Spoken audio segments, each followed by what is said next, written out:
जय गुरु वंदे पुरुषोत्तम वंदे पुरुषोत्तम वंदे पुरुषोत्तम। सर्वप्रथम आम सम्मुख उपस्थित थिबा मोर प्रिय परम हृदय भगवान श्री श्री ठाकुर चरण रे मोर अनंत कोटि प्रणाम निवेदन करे एवं उपस्थित थिबा एठारे आमर आज सत्संगर अध्यक्ष पूज्यपाद दादा चरण रे मोर सभक्तिपूर्ण प्रणिपात निवेदन करे। देवघर समस्त मोर सभक्तिपूर्ण प्रणाम निवेदन करे।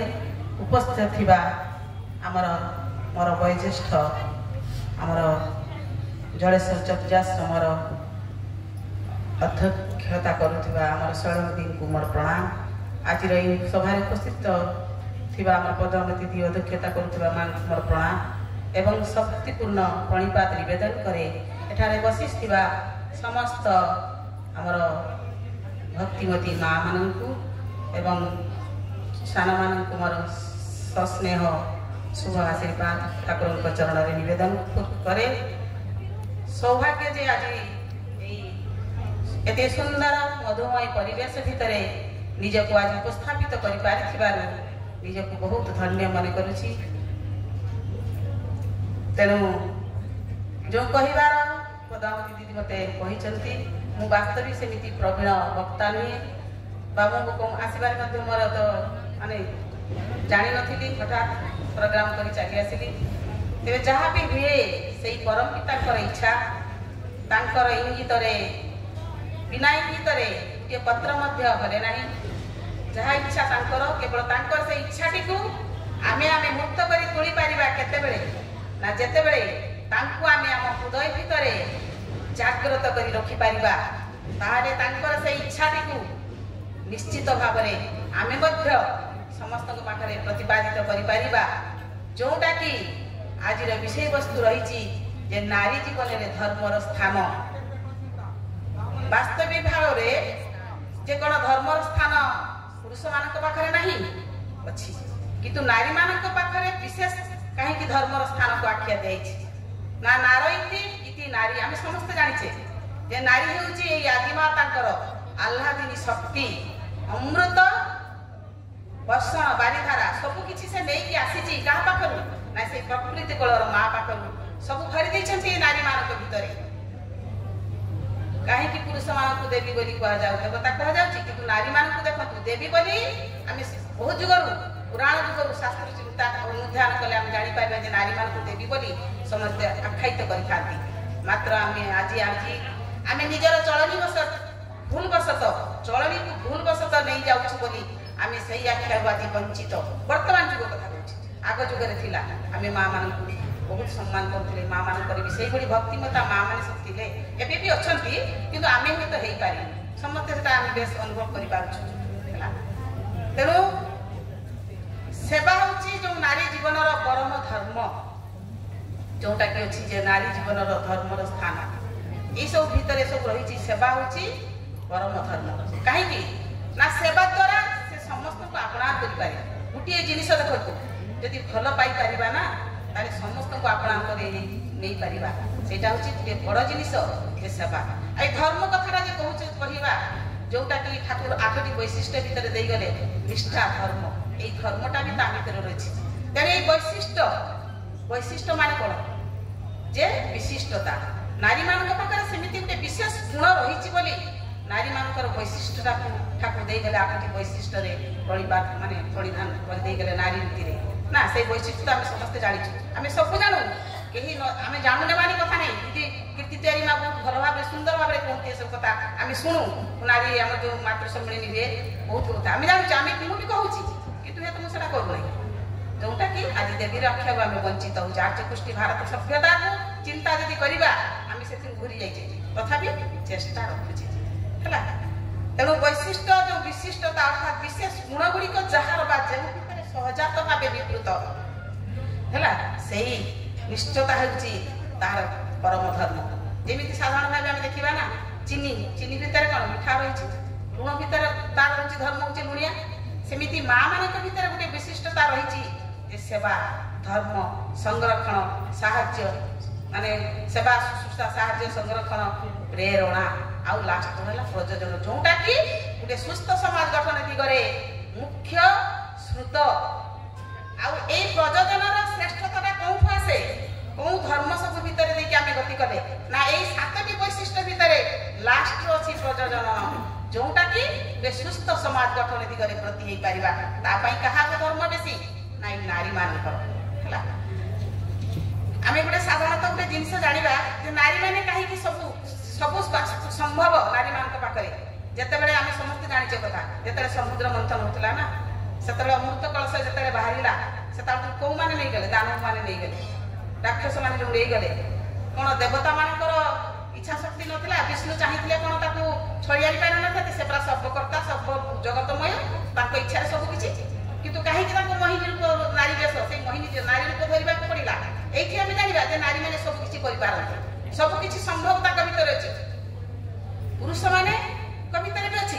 କିନ୍ତୁ ଯେହେତୁ ଗୋଟେ ପରିବାରର କୁ ମଙ୍ଗଳମୁଖୀ କରିବାକୁ ତୁଳିବାର ଯୋଉ ପ୍ରୟାସ ଧାରାଟା ସେଇଟା ହଉଛି ମା ମାନଙ୍କ ପାଖରେ ସ୍ୱତଃପୃତ ଭାବରେ ମାନେ ପ୍ରକୃତି ଜାଗ୍ରତ କରି ରଖିଛି ଯେ ମା ମାନେ ମାପି ନବା। ସେ ସମସ୍ତଙ୍କୁ ମାପି ପାରନ୍ତି ବୋଲି ସେ ମା ସମସ୍ତଙ୍କ ହୃଦୟରେ ସମସ୍ତଙ୍କର ମନକୁ ସେଇଥିପାଇଁ କହୁଛି ମନୋବୃତ୍ତିଶାଳୀ ସ୍ତ୍ରୀ ପରା।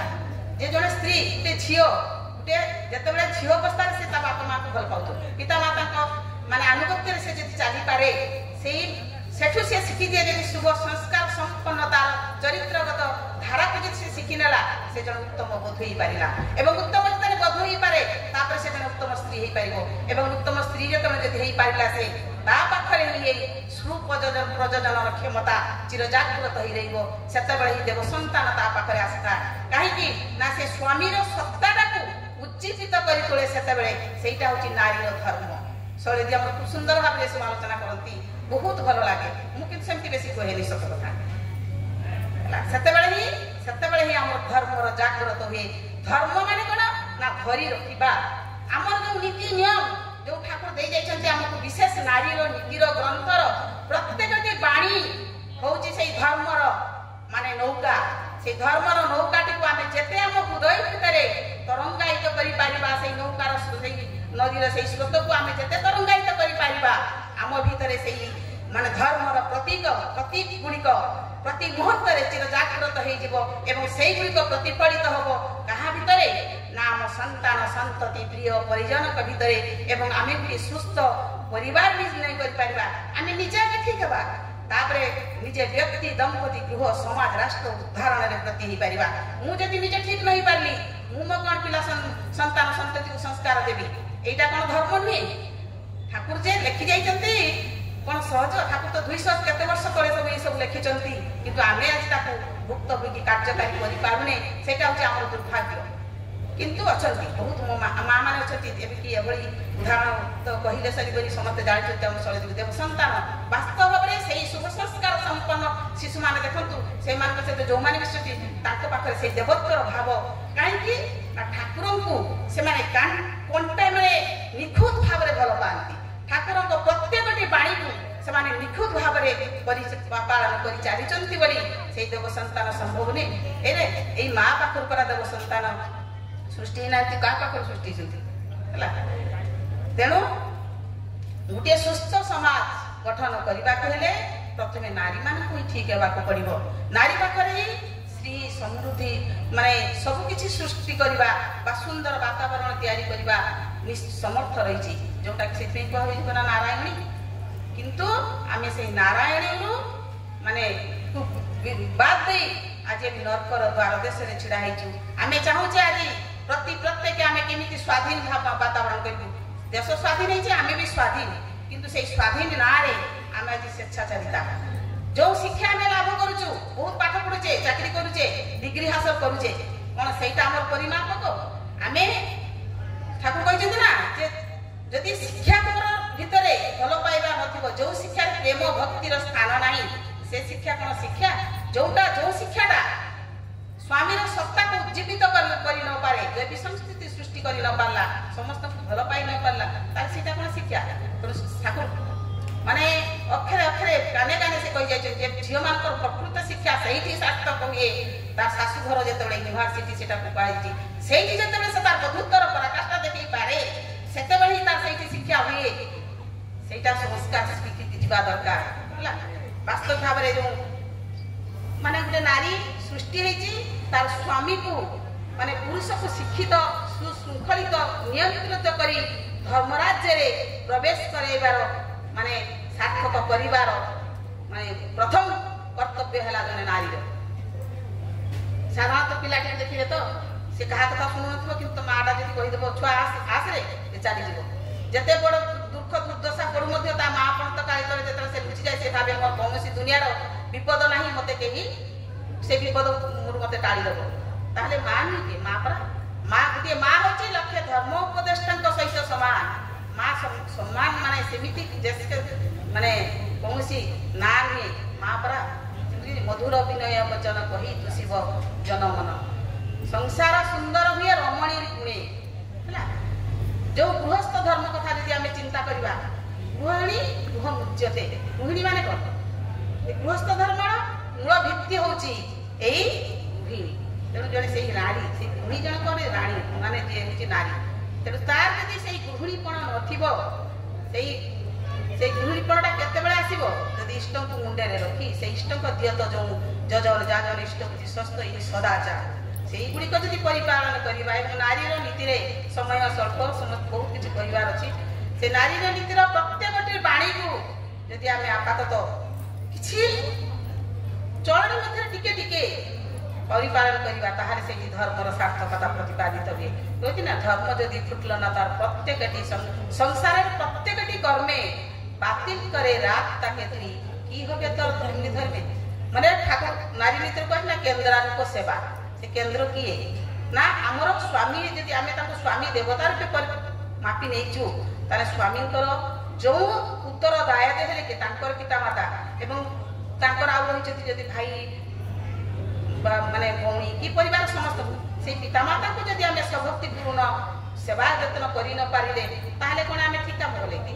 ସେଠି ତ ଆମର ଧର୍ମର ପ୍ରତିପାଦନ ହେଇପାରିଲାନି ନା। ତେଣୁ ସେଇଟା ତେଣୁ ଆମର ଭାବ ଭାଷା ତାକୁ ସେ ନାରୀ ନୀତିରେ କହିଛନ୍ତି ନା ଯେ ଭାବ ଭାଷା କର୍ମ, ଯେ ତୁମର ଭାବନାକୁ ତୁମେ ଯେତେ ସୁନ୍ଦର ଶୃଙ୍ଖଳିତ ସହଜ ବିରୋଧ ଉନ୍ନତ ଧରଣର କରିବ ତୁମର ଭାଷା ବ୍ୟବହାର ଓ କର୍ମ କୁଶଳତା ମଧ୍ୟ ସେଇଭଳି ହବ। ସାଧାରଣ ଭାବେ ଚିନ୍ତା କରିବେ ତ ଯେ ମୋର ଯଦି ଜଣଙ୍କ ଉପରେ ରାଗ ଥିବ ନା ମୁଁ ତାକୁ କେବେ ଭଲ କଥା କହିପାରିବି? ନିଶ୍ଚିତ ତାକୁ ସେଇ ହିଂସାତ୍ମକ ପୂର୍ଣ୍ଣ କଥାବାର୍ତ୍ତା କରିବି।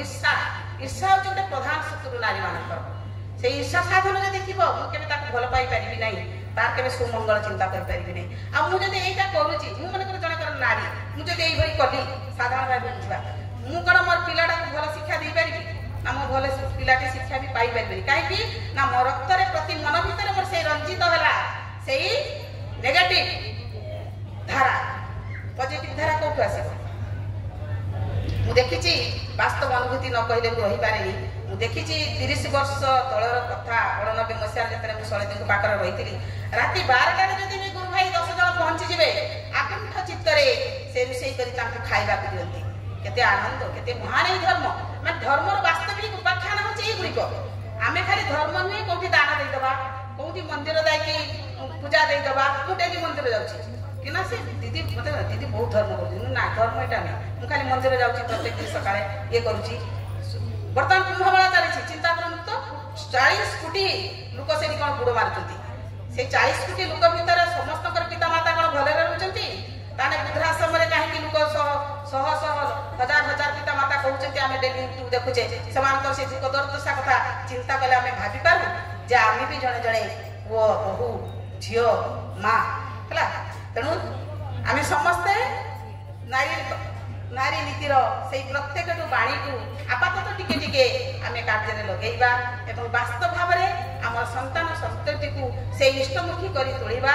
ପ୍ରିୟ ପରିଜନଙ୍କୁ ସେଇ ଇଷ୍ଟ ମାର୍ଗରେ ପରିଚାଳିତ କରେଇ ନେଇ ସେଇ ଠାକୁରଙ୍କର ସେଇ ଦିଅତ ବାଣୀଗୁଡ଼ିକୁ ଆମେ ସାର୍ଥକ କରି ତୋଳିବା ଏବଂ ଆମେ ନିଜେ ଶାନ୍ତି ସ୍ୱସ୍ତିର ଅଧିକାରୀ ହେବା ଏବଂ ସମସ୍ତଙ୍କୁ ମଧ୍ୟ ସେଇ ଶାନ୍ତି ସ୍ୱସ୍ତିର ଅଧିକାରୀ କରେଇବାକୁ କରି ପ୍ରିୟ ପରିବେଶ ସମସ୍ତଙ୍କୁ ଭଲ ପାଇ ମାନେ ଆମର ଏଇ ଧର୍ମର ସାର୍ଥକତାକୁ ନିୟନ୍ତ୍ରିତ କରିପାରିବା ତେବେ ଯାଇକି ଆମେ ସମସ୍ତେ ସେ ଠାକୁରଙ୍କର ଶୁଭ ଆଶୀର୍ବାଦ ଲାଭ କରିବା। ଠାକୁର କହୁଛନ୍ତି ଯେ ତୁମେ ଆଶୀର୍ବାଦ କେତେବେଳେ ମିଳେ ତୁମେ ପାଇବ ଆମେ ଠାକୁର ମୋ ମଙ୍ଗଳ କରିବୁ କିନ୍ତୁ ସେଇ ମଙ୍ଗଳ ବିଧାନ ପାଇଁ ଯେଉଁ ଯାହା ଯାହା କରିବା କଥା ତାହା ଯଦି କରିପାରିବା ତା ଠାକୁର ସେଇଥିପାଇଁ କହୁଛନ୍ତି ଯେ ମୋର କାମ ଯିଏ କରେ ମୋର ଆଶୀର୍ବାଦ ତା ପାଖରେ ନିଶ୍ଚିତ ଘୁରି ବୁଲେ। ତେଣୁ ସେଇଟା ହିଁ ଧର୍ମ ପରମ ଧର୍ମ ହେଉଛି ଆମେ ସମସ୍ତଙ୍କୁ ବଞ୍ଚିବା ବଢ଼ିବାର ମର୍ମ ଯାହା ଠିକ୍ ବୁଝିଥା ଧର୍ମ ସେୟା। ତେଣୁ ଆମେ ସମସ୍ତେ ସେତିକି ବେଳେ ଶାନ୍ତି ସ୍ୱସ୍ତିର ଅଧିକାର ହେଇପାରିବା ଏବଂ ଆମର ଏଇ ଦୀକ୍ଷା ନେଇ ଦକ୍ଷ ହେବାର ସାର୍ଥକତା ସେତିକି ବେଳେ ପ୍ରତିପାଦିତ ହେବ ଏବଂ ଆମେ ସମସ୍ତେ ସେଇ ବନ୍ଦେ ପୁରୁଷୋତ୍ତମ ଗାଇ ଉଠିବା ଏବଂ ଶାନ୍ତି ସ୍ୱସ୍ତିରେ ଅଧିକାରୀ ହେଇଯିବା। ସ୍ୱସ୍ତି ସ୍ୱସ୍ତି ମୁଁ ମୋର ବକ୍ତବ୍ୟ ଏତିକିରେ ସାଙ୍ଗ କରୁଛି ଭୁଲ ଥିଲେ କ୍ଷମା କରିବେ। ଜୟ ଗୁରୁ।